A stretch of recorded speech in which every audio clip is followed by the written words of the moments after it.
دعای دیگر که پیامبر صلی الله علیه و سلم علل خصوص وقتی کسی به مسافرت می رفت از روی خاکساری دستی او را می فشردن، سر نمی دادن. اول این دعا را می گفتند و بعدا سر می دادن. این است که پیامبر صلی الله علیه و سلم می گفتند استودیع الله دینک و امانتک و خواتم عملک.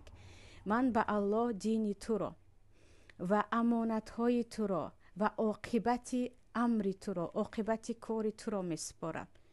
یا خود من به امانت الله، به پناه الله، هم دینت را، هم امانت هایت را، هم عاقبت کارهایت را می سپارم گویان ویدا می کردن. یعنی دست مسافر را می گرفتند و همین گونه گسیل می کردن.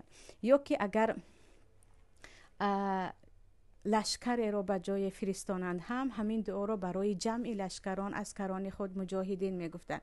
عبدالله ابن عمر هم وقتی کسی را گسیلانیدنی می شدند می گفتند به من نزدیک شو برایت دعای را بگویم که پیامبر برای مایان وقتی به سفر می برآمدیم می گفتند و به او می گفتند استودیع الله دینک و امانتک و خواتم عملک. که انشاءالله هم عربیش هم با کریلی تاجیکی نوشتهش را من زیر همین نوار میگذارم. معنای این دعا چه است عزیزان؟ من دین تو را به پناه الله میسپارم. بگذار الله دین تو را حفظ کند. چقدر مسافرانی هستند که بعد از سفر دینشان ضایع می شود. آنها دیگر فراموش میکنند که مسلمان هستند، بالایشان فرضهای الله هست، با مجرد سفر از خود میروند. یعنی نفران زیادی هستند که سفر آنها را به جای تقوا بخشیدن و به تقوایی روانه کرده است. شخصان زیادی رو من و شما میشناسیم که سفر کردن، 1 سال 2 سال خوب بودن، بعداً به دنیا داده شدن. بعضی ها حتی به گناه و بر حرامخوری و فریبگری داده شدن. دیگر آنها پیشتر نیستند. و پیامبر اولا چی میگفتند برای مسافر؟ استودیع الله دینک. من به الله دین تو را میسپارم. من به الله، به حفظ الله دین تو را میسپارم که الله خودش دین تو را حفاظت کند.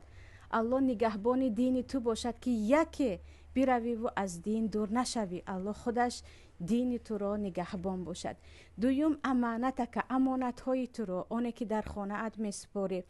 جانت امانت هست، خویش و تبارت امانت است، مالت امانت است، هر چی تو داری آن امانت است. من امانت های تو را هم به دست تو نه. خیلی که ما میگیم خودت را احتیاط کن، فرزندانت را احتیاط کن، نه، بگذار الله احتیاط کند امانت های تو را، مال تو را، جان تو را، فرزندان تو را، آنچه که امانت تو هست. و خواتم عملک، سبحان الله، و عاقبت امر تو را.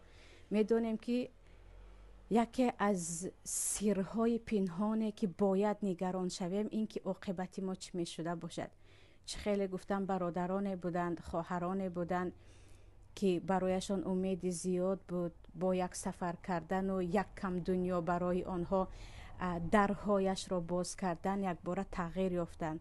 یک بار فراموش کردند که کی هستند، هدفشان چی هست، چی باید کنند، چی باید بکنند که نکردند و کردنی هم نیستند.